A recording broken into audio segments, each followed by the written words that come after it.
Sentinel's call. Commander Maya Chen rubbed her tired eyes as she stared at the signal pattern dancing across her monitor. For 8 years, Sentinel Station had orbited silently at the edge of our solar system, humanity's farthest deep space monitoring outpost. Its purpose was simple: listen for anything unusual from the depths of space.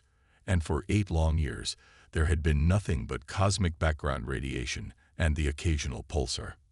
Until today. Dr. Patel, could you verify this reading? Maya called across the dimly lit command center. The station's lead scientist hurried over, his face illuminated by the blue glow of the holographic display. That's impossible, Dr. Patel whispered, adjusting his glasses. The pattern is clearly artificial, but it's coming from the sickness void.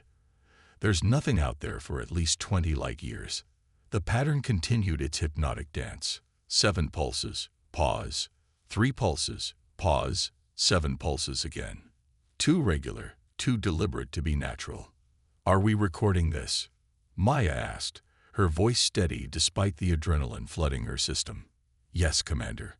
Started the moment the pattern appeared, replied Lieutenant Diaz, the communications officer. Her fingers danced across the interface. I'm running it through all known analysis algorithms now. It doesn't match any human communication protocols, not even the experimental ones. Maya nodded.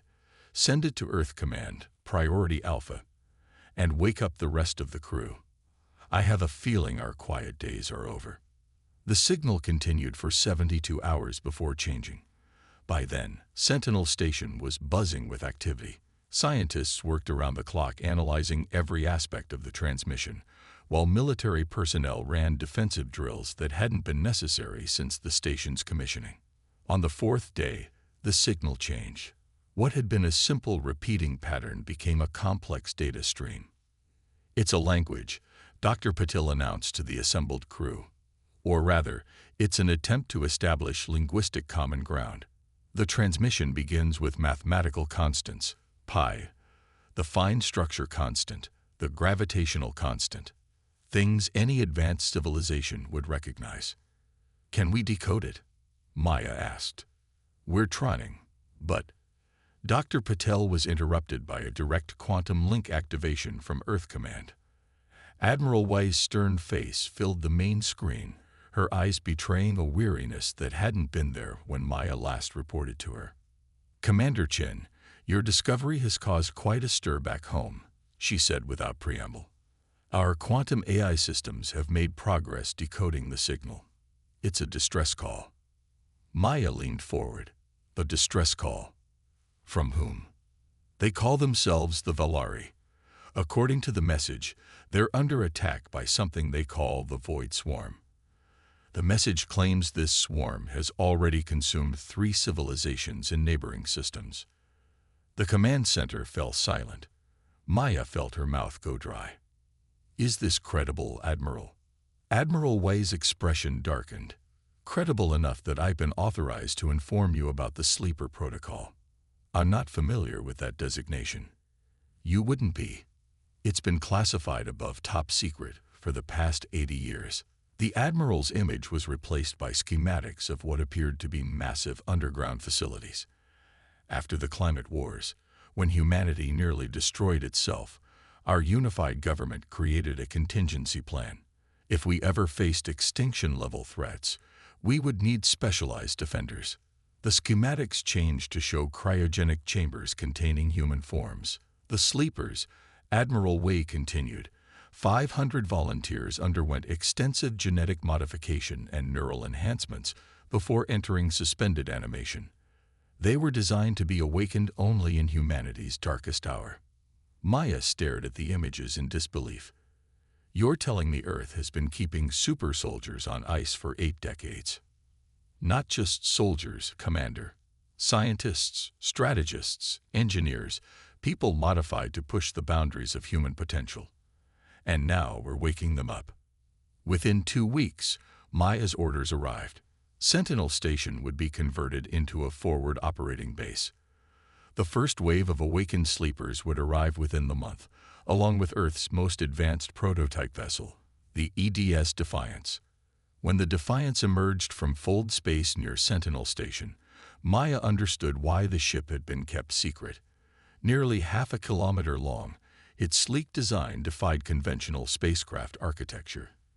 It moved with a grace that seemed impossible for its size, its hull gleaming with a material she didn't recognize. Captain Alexei Volkov was the first of the sleepers to board Sentinel Station.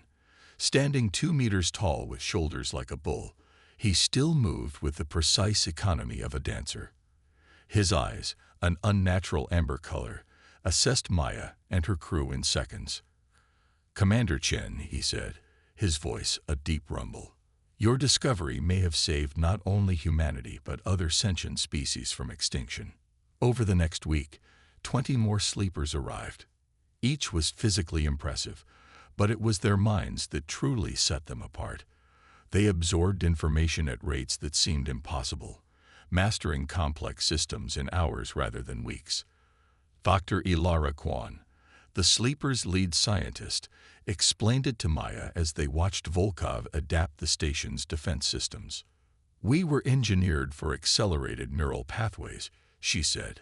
"Our brains process information differently. It's not that we're smarter. We just think faster, make connections quicker." "And you volunteered for this?" Maya asked. Ilara's expression grew distant. Earth was still recovering from the climate wars. Many of us had lost everything. The chance to serve humanity, even if it meant sleeping for decades, it felt like purpose. The signal changed again 3 weeks later. This time, it contained visual data. A holographic alien figure materialized on the command deck, humanoid but clearly not human, with iridescent blue skin and 4 eyes arranged in a diamond pattern. "I am Ambassador Ranner of the Valari Collective," the alien said, its voice translated through algorithms the sleepers had developed. "Your response to our distress call brings us hope. The Void Swarm has already consumed our outer colonies. Our homeworld has perhaps 2 of your months before they reach us." "What exactly is this swarm?" Volkov asked, stepping forward. "They are not like you or I," Ranner replied. "Not individuals, but a singular consciousness spread across billions of insectoid forms. They consume all organic matter on a planet, absorbing knowledge and resources before moving to the next world. They cannot be reasoned with, cannot be surrendered to. They simply consume."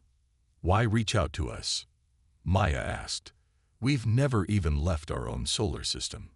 We detected your quantum communications experiments years ago. Your technology is young but promising. And frankly, Commander, we have already contacted every known spacefaring race. None would risk confronting the swarm. You were our final hope." Maya looked at Volkov, whose enhanced mind was already calculating possibilities. "We need to meet Ambassador Ranner," he said. "Exchange information, technology." "Dangerous," Ranner replied, "but necessary. I will transmit coordinates for a neutral location. Bring only your most essential personnel." Admiral Wei authorized the mission immediately. Maya would command with Volkov and 11 other sleepers accompanying her aboard the Defiance. They traveled to an abandoned mining outpost in a nearby star system, where the Valari awaited them. Ranner greeted them personally, leading them to a chamber filled with holographic images of devastated worlds. 27 civilizations eradicated in the last millennium alone, Ranner explained. "The swarm follows predictable patterns, but their technology is centuries beyond anything we possess. Our conventional weapons barely slow them down." "What about weaknesses?" Volkov asked. "Every organism has vulnerabilities. Their individual drones are fragile, but they are numberless," Ranner replied. "And they learn with each encounter, adapting their tactics and biology. Whatever works once rarely works twice." Maya watched as the sleepers absorbed the information, their enhanced minds already formulating strategies. For the first time since the signal had appeared, she felt a glimmer of hope.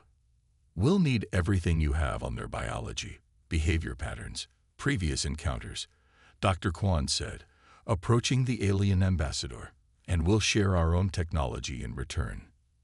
Ranner's 4 eyes blinked in sequence. "You understand that even with your help, the chances of saving our homeworld are minimal." Volkov stepped forward, his amber eyes gleaming. "Ambassador, if there's one thing humans excel at, it's beating impossible odds. Your SOS didn't just reach Earth. It awakened something that's been sleeping for a very long time." As the Valari shared their knowledge, a plan began to form. The sleepers' enhanced minds quickly identified patterns and weaknesses the Valari had missed. Humanity was about to make its first stand among the stars, not for conquest, but for protection. The Defiance would depart for Valari space within 48 hours. The mission was simple: stop an unstoppable enemy, or watch another civilization fall.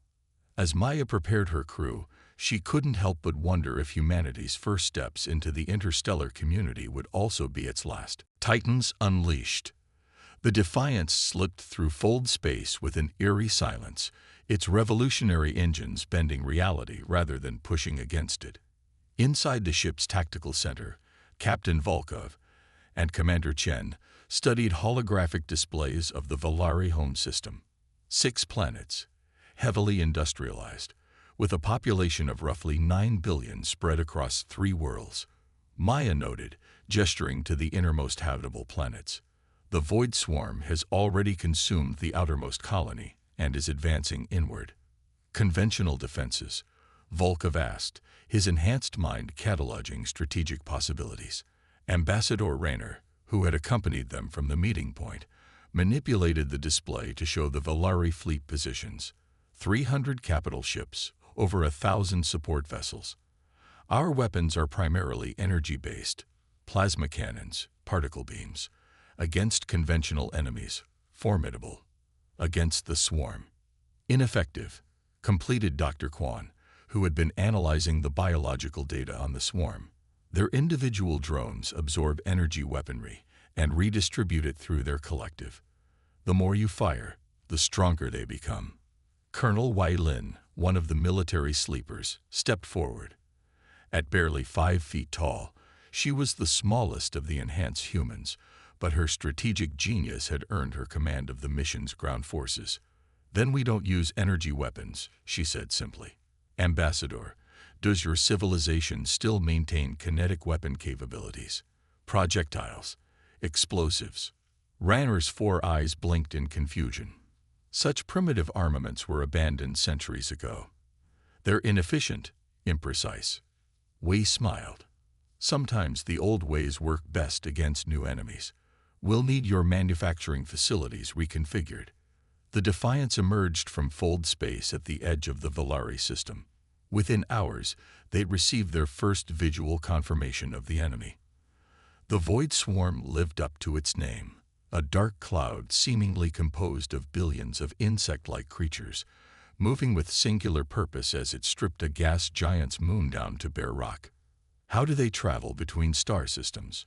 Maya asked, watching the horrifying efficiency of the consumption. "They build massive carrier organisms," Ranor explained. "Living ships that enter a hibernation state during interstellar travel. We've never managed to destroy one before it deployed its payload." Dr. Kwan's eyes lit up. "Living ships? Biological systems? Commander, I need a research team and access to Valari biotechnology labs immediately." Within days, the Defiance had established orbit around Valari Prime, the homeworld. Below, panic had given way to grim determination as the population prepared for evacuation or last-ditch resistance. The arrival of humans, a species previously unknown to them, with promises of help had kindled desperate hope. The swarm was 3 days out when the first engagement occurred. A Valari scout ship, too slow to retreat, was engulfed by a tendril of the collective. The entire crew was consumed within minutes, their vessel transformed into a grotesque, half-organic hybrid that immediately turned toward Valari Prime. "They adapt our technology," Ranor explained grimly. "Absorb our knowledge with each vessel, each person they consume." Volkov nodded. "Then we give them something unexpected to adapt to." The plan was audacious, born from the enhanced strategic thinking of the sleepers.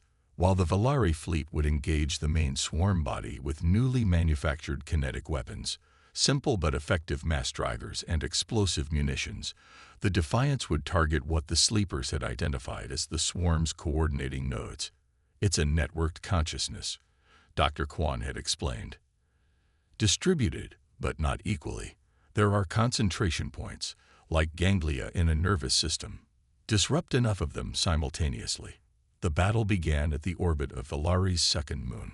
The swarm, anticipating energy weapons, encountered instead a barrage of tungsten rods accelerated to tremendous speeds and explosive payloads designed to fragment into thousands of razor-sharp shards.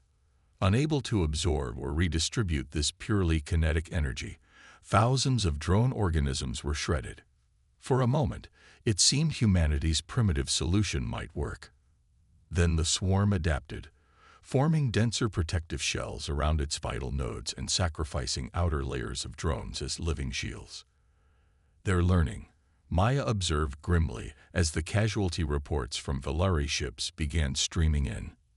Then we changed the game again, Volkov replied. He turned to Colonel Wei. Deploy the ground teams. What followed was humanity's first demonstration of why the sleepers had been created. 12 enhanced humans, led by Colonel Wei, dropped to the surface of the nearest moon, where a swarm splinter had gained a foothold. Against any conventional enemy, a dozen soldiers would have been a meaningless gesture. Against the swarm, it was a precision strike. Moving with impossible speed and coordination, the sleepers targeted what Dr. Kwan had identified as communication nodes. Each carried specifically designed explosive charges that, when detonated in sequence, created disruption patterns in the swarm's hive mind. The effect was immediate. The portion of the swarm attacking the moon fell into chaos, individual drones attacking each other or freezing in place. The victory was short-lived.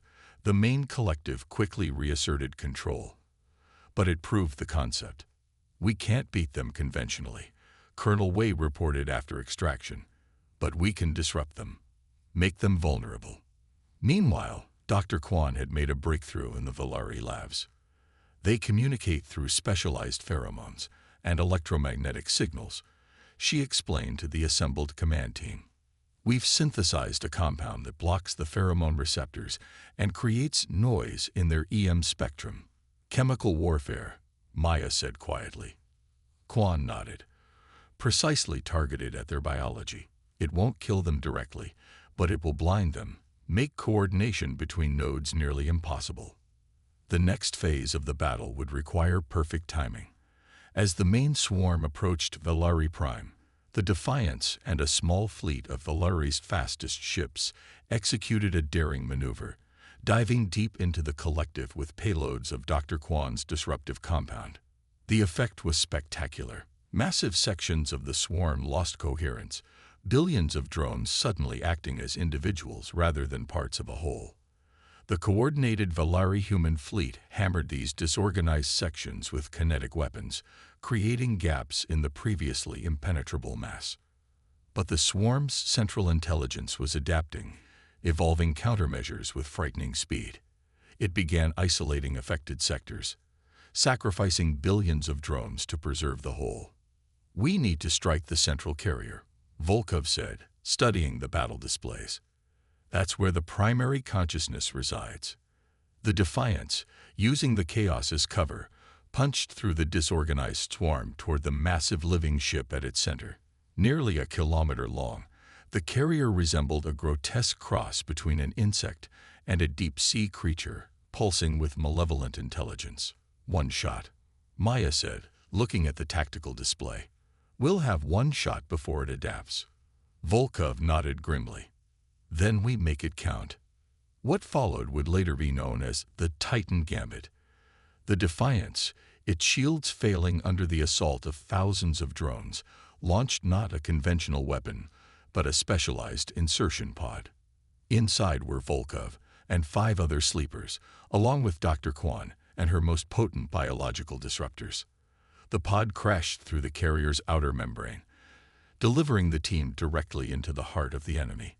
What they found inside defied description. A massive neural network of stolen biological material, thousands of partially absorbed Valari and other species fused into a grisly computing substrate. Moving with the enhanced speed and strength they were engineered for, the sleepers fought their way to the central ganglion while Dr. Kwan prepared the delivery system for her compound. The swarm, never having encountered humans before, had no pre-programmed defenses against their unique biology and psychology. "They can't predict us," Volkov realized as he dispatched Guardian drones with mechanical efficiency. "They've never consumed a human, never absorbed our thought patterns." The team reached the central chamber, a pulsating mass of neural tissue the size of a small building. Dr. Kwan quickly deployed her compound into the circulatory system, feeding the brain-like structure. The effect was immediate and catastrophic for the swarm. The central consciousness, suddenly unable to coordinate its billions of parts, lashed out in primitive rage. Throughout the system, drone ships lost cohesion, reverting to basic survival instincts rather than coordinated action. The extraction was nearly as dangerous as the insertion. With the carrier convulsing around them, the team fought their way back to the insertion point where the Defiance, heavily damaged but still operational, managed to retrieve them. As they pulled away from the dying carrier, Maya watched in awe as the once fearsome swarm disintegrated into isolated pockets of confused drones, easy prey for the regrouped Valari fleet. "We've bought them time," Volkov said, his enhanced body already healing from wounds that would have killed an ordinary human. "The swarm will adapt eventually, but now the Valari have the knowledge to fight back." 3 days later, representatives from 7 nearby alien civilizations arrived in the Valari system. They had been monitoring the battle from afar, unwilling to risk their own forces, but curious if the strange new species might achieve the impossible. "We had written off the Valari," admitted the Zentari ambassador, a crystalline being that communicated through light pulses. "And yet this human species, barely out of its cradle, accomplished what none of us dared attempt." The gathering became humanity's formal introduction to the wider galactic community.